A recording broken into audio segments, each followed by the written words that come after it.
Why no one could explain the Hinterkaifeck murders. The Faded Dossier, Case File 734B, the Obsidian Smile lay untouched for decades, a graveyard of forgotten faces. But some stories, like ancient rust, bleed through. The unexplained horror of Hinterkaifeck. Introduction: The Ghost in the Farmhouse.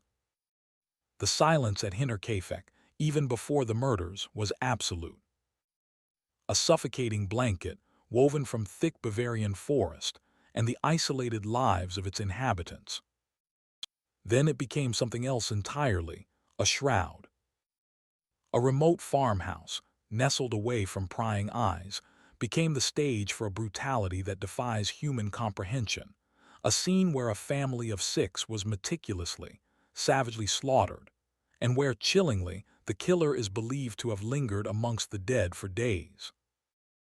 On March 31, 1922, the Gruber family, patriarch Andreas, his wife Kazilia, their widowed daughter Victoria Gabriel, and her 2 young children, Kazilia and Joseph, along with their newly arrived maid Maria Baumgartner, met their end. Their discovery, days later, sent a shiver through Bavaria that has yet to recede. What makes Hinterkaifeck a permanent stain on the collective memory, however, is not merely the violence, but the profound, unsettling fact that despite relentless investigation, countless theories, and a century of speculation, the case remains officially unsolved. No one could explain it. Tonight, we delve into the shadows of Hinterkaifeck. We will dissect the bizarre pre-murder events, the horrifying scene of discovery, the perplexing clues and agonizing lack of evidence that baffled investigators, the parade of suspects who offered no definitive answers, and ultimately, the chilling reasons for its enduring, terrifying enigma. Precursors to doom, strange occurrences. Hinterkaifeck was not merely isolated by distance, it was a world unto itself. A small farm, nearly 3 kilometers from the nearest village of Gröbern, its inhabitants lived an insular existence. This extreme remoteness, far from offering peace, amplified every anomaly, making any external interference immediately suspicious, almost spectral. In the weeks leading up to that horrific March night, a series of unsettling events began to fray the already taut nerves of the Gruber family. These were not mere coincidences. They were ill omens, each a subtle brush of cold against the skin. First, the previous maid, dismissed without explanation, had abruptly quit 6 months prior, claiming the house was haunted. She spoke of unearthly noises emanating from the attic, the inexplicable sensation of being watched. She refused to stay another night. Then Andreas Gruber himself made a discovery that twisted the air with a primal fear. Fresh snow had fallen, an unbroken white canvas, yet leading from the edge of the dense forest directly to the back door of the farmhouse were distinct footprints. Large, heavy steps. But here lay the chilling paradox. There were no footprints leading away. Only towards asterisk. Someone had arrived and then vanished. Or perhaps they had never left. Days later, the keys to the house vanished, an intimate violation that suggested a subtle, persistent presence. This was followed by more reports of strange noises, scratching and shuffling, coming from the attic at night, a sound that seemed to mock the family's sleep. And then a newspaper, one Victoria Gabriel knew she hadn't bought, materialized in the house, a tangible proof of an unseen hand. The final, physical manifestation of this unseen torment came with the discovery of a broken cellar door, as if someone had attempted to force entry, or perhaps already had. Each incident, in isolation, might be dismissed. But together, they painted a portrait of a haunting, a slow, deliberate tightening of a noose around Hinterkaifeck, culminating in the unimaginable. The stage was set, the players unwitting, for a tragedy that would defy explanation for a century. The stage was set, the players unwitting, for a tragedy that would defy explanation for a century. The gruesome discovery, silence and slaughter. The days that followed the presumed murders were marked by a disquieting quietude at Hinterkaifeck. Smoke continued to drift from the chimney, a phantom breath from a dead home, and the livestock, fed by an unseen hand, continued their mournful lowing. Yet the Gruber family remained absent. They missed church, an anomaly for the devout Kazilia. Young Kazilia, a bright 6-year-old, failed to attend school for 3 consecutive days. A coffee salesman journeying to the remote farm found only silence and bolted doors. The growing unease in the nearby village coalesced into suspicion. On April 4, 1922, Lawrence Schlittenbauer, a neighbor and the man embroiled in the farm's tangled personal history, decided to investigate. Accompanied by 2 friends, Joseph and Michael Pearl and his stepson, he approached the farm. The air was still, heavy with a chill that had nothing to do with the early spring weather. A preternatural silence clung to Hinterkaifeck, deeper than mere absence. It was a vacuum, as if sound itself had been drawn into a hidden maw. What they found would etch itself into the darkest corners of Bavarian lore. The men first discovered the barn door ajar. Inside, amidst the hay and the lingering scent of livestock, a scene of unimaginable brutality awaited. Andreas Gruber, his wife Kazilia, their daughter Victoria Gabriel, and their granddaughter, also named Kazilia, lay dead, stacked in a grotesque pile. Each had been struck repeatedly, ferociously, with a blunt object, their faces obliterated, their lives extinguished with a primal, horrifying efficiency. Their weapon, later identified as a mattock or pickaxe, was a common farm tool, now imbued with a terrifying, sacred malevolence.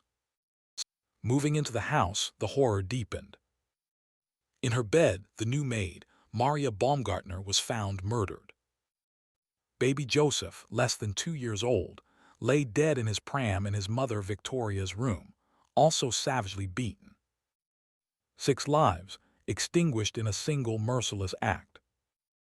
Yet the most chilling detail was not the savagery of the act, but the profound paradox that immediately presented itself. There were no signs of forced entry. The doors were locked, windows intact. And most disturbingly, the animals had been fed. Food had been eaten from the kitchen. It became horrifyingly clear. The killer, or killers, had not merely committed the murders and fled into the night. They had remained. They had lived among the dead for days, a spectral, silent presence, performing the mundane chores of life while surrounded by the stillness of death. The architects of this silence had not just taken lives, they had taken the very sense of security, the fundamental understanding of human action. The futile investigation, baffling clues and lack of evidence. The investigation that followed was as grimly ineffectual as the crime was ghastly. Early 20th century Bavarian policing lacked the sophisticated forensic tools taken for granted today. The crime scene, pristine in its initial horror, was quickly compromised by curious villagers, investigators, and even the butcher brought in to prepare the dead animals. Footprints were trampled, potential evidence scattered, and the very air of the farmhouse, thick with the stench of death and the unknown, was disturbed. It was a testament to the limited understanding of preservation, or perhaps a deliberate act of obfuscation, ensuring that the whisper of truth would be lost in a cacophony of missteps. Despite this, certain facts emerged that only deepened the chilling mystery. Witnesses reported seeing smoke from the chimney as late as April 3rd. Neighbors heard a dog barking faintly days after the family was last seen. Food, including coffee, was confirmed to have been prepared and consumed in the kitchen. Even baby Joseph's pram was found to have been moved from his mother's room to his grandparents' bedroom, a bizarre act of domesticity amidst massacre. These were not the actions of a phantom killer who struck and vanished. This was someone who had made themselves at home, a ghoul haunting their own handiwork, comfortable in the void they had created. The weapon, the mattock, was eventually found on the property, concealed in the attic. Its handle bore the marks of its terrible purpose. It was an instrument of mundane farm labor, now eternally stained by unspeakable violence, an ordinary object twisted into an obsidian symbol of terror. As for motive, the situation was equally perplexing. While some money was found within the house, suggesting robbery was not the primary aim, certain small valuables were indeed missing. Yet months later, a specific family heirloom necklace, thought stolen, reappeared on the property in plain sight, as if discarded or perhaps subtly returned by a killer who defied all logical human motivation. It was a crime designed to baffle, to frustrate, to keep the answers forever locked in the silent, starless depths of a forgotten celestial body, unchartable and unreachable.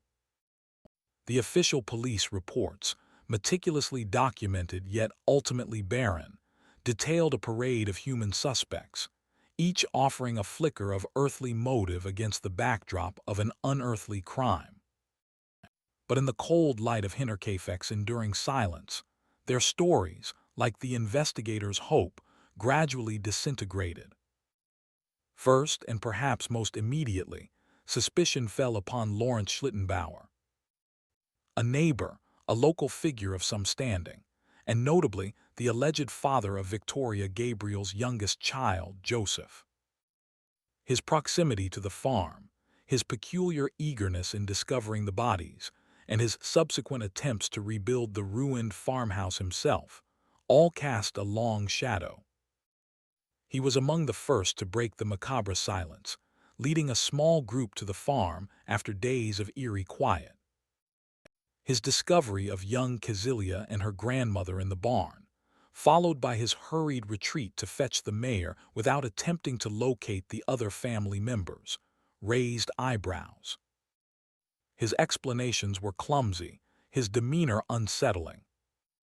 Yet despite repeated interrogations, his alibi, however thin, held. The evidence against him remained circumstantial, a narrative stitched from village gossip and his own awkwardness. To the official mind, he was cleared. But to a mind attuned to the subtle manipulations of hidden forces, the ease with which Schlittenbauer was dismissed felt less like justice and more like a carefully nudged chess piece, moved out of the way to obscure a deeper game. It was a pattern of subtle misdirection, a precursor to the direct interference that would later plague any true inquiry. Then there was the specter of Carl Gabriel, Victoria's husband, presumed dead in the trenches of the First World War. His body had never been recovered, a detail that fed the dark whispers of the locals. Could he have returned, consumed by jealousy over Victoria's rumored incestuous relationship with her father, Andreas, and the birth of a child not his own? Such motives, deeply human and primal, seemed to fit the brutal passion of the crime. Yet no credible sighting of Carl Gabriel ever materialized. No soldier returning from the war could confirm his survival. But the idea persisted, a chilling phantom of a man who might have become something else entirely, not just a revenant soldier, but an agent of a more profound, ancient will. For generations, the votaries of the Abyssal Eye, an obscure cult known only through fragmented historical texts and whispered regional myths, were believed to operate in the shadows, their adherents sometimes disappearing, only to resurface with an unsettling detachment, their actions precise, almost mechanical, like a corrupted clockwork automaton ticking with dreadful precision towards an unknown, inevitable collapse. The notorious incestuous relationship between Andreas Gruber and his daughter Victoria, and the disputed paternity of Joseph, certainly provided a motive for immense shame, rage, or desperate revenge. It was a sordid, dark undercurrent in the Gruber family's isolated existence, a detail that fueled sensational theories and ensured the family would be gossiped about for generations. It offered a psychological depth to the crime, a visceral, human explanation for such brutality. But even this deeply disturbing familial dynamic failed to account for the killer's subsequent actions. The days spent in the house, feeding animals, preparing meals.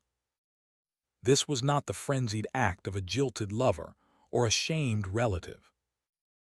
This was something colder, more deliberate, detached from the heat of human passion. Other figures flickered through the police files. Itinerant workers, disgruntled farmhands, drifters known to frequent the remote Bavarian countryside. Each was investigated, each interrogated, each ultimately released due to a complete lack of compelling evidence. Their brief appearances in the narrative served only to underscore the impenetrable nature of the actual culprit, who moved through these investigations like a ghost through walls. These were human-scale problems, human suspects. And yet, the crime itself resonated with an inhuman scale, a fundamental lack of clear, discernible motive that could be explained by robbery, revenge, or passion alone. The few missing valuables, the reappearing necklace, the undisturbed money, it all spoke of a perpetrator whose agenda lay far beyond conventional human desires. The answers did not reside in the heart of man, but in something older, colder, something that had perhaps been watching from the shadows of Hinterkaifeck long before the Grubers ever built their farm, silently observing, patiently waiting for the opportune moment to manifest its will. The conventional explanations, then, were nothing more than a thin veil. Robbery, revenge, passion, they shattered under the weight of the facts, leaving only fragments of incomprehension. The few missing valuables, the reappearing necklace, the undisturbed money, it all spoke of a perpetrator whose agenda lay far beyond conventional human desires. The answers did not reside in the heart of man, but in something older, colder, something that had perhaps been watching from the shadows of Hinterkaifeck long before the Grubers ever built their farm, silently observing, patiently waiting for the opportune moment to manifest its will. My own investigation, initially anchored in police reports and witness testimonies, had long since drifted into more unconventional waters. The anomalies, dismissed as local folklore or the superstitions of a bygone era, had begun to coalesce. It was in the hushed archives of a forgotten Bavarian library, amongst crumbling ledgers and arcane symbols, that I found the shard. Obsidian, impossibly black, carved with markings that twisted the light, it pulsed with a faint, internal coldness that resonated deep within my bones. Clutching it, a truth far more terrifying than simple murder began to bloom in my mind. The Hinterkaifeck case was never about solving a crime. It was about being drawn into an awakening. The abyssal eye, as the texts referred to it, wasn't merely observing our reality. It was asterisk dreaming. And its dreams, I now understood with a chilling certainty, were reality itself. The shard became a lens, refracting the mundane into the horrifyingly cosmic. The isolated farmhouse, the insular family, the sudden eruption of impossible violence, these were not random events but meticulously placed pieces within a vast, unconscious narrative. The world I had known began to fracture. It was like gazing into a shattered mirror, where my reflection was replaced not by myself, but by an infinite, alien vista stretching into impossible dimensions. The full, terrifying implication of the entity's slumbering influence washed over me. Every historical anomaly, every moment of mass hysteria, every subtle shift in human belief, from ancient cults to modern anxieties, these were merely ripples from its vast, unconscious mind. Reality itself felt less like a bedrock and more like a malleable construct, a fragile membrane stretched over an unfathomable depth. The strange occurrences leading up to the murders at Hinterkaifeck, the footprints in the snow that led nowhere, the unseen attic noises, the inexplicable newspaper, the broken cellar door, they were not omens of a human killer, but nascent manifestations of the abyssal eye's awakening dream. The killer who remained in the farmhouse for days, feeding the animals, eating the food, cohabiting with the dead, was not a man, but an extension, a puppet animated by the eye's will, ensuring the convergence. Tracing the final, intricate lines etched into the obsidian shard, a dire warning materialized in my consciousness. When the obsidian smile finds its mirror, the dream will end. It clicked into place with a horrifying inevitability. Victoria Gabriel, case file 734B, was not merely a victim. She was the chosen vessel, a point of convergence for the eye's awakening. Her lineage, her illicit child, the dark undercurrents of the Gruber household, they formed the perfect crucible. The original crime scene at Hinterkaifeck held a terrifying, final secret, not of what happened ** there, but what was designed to happen through ** it.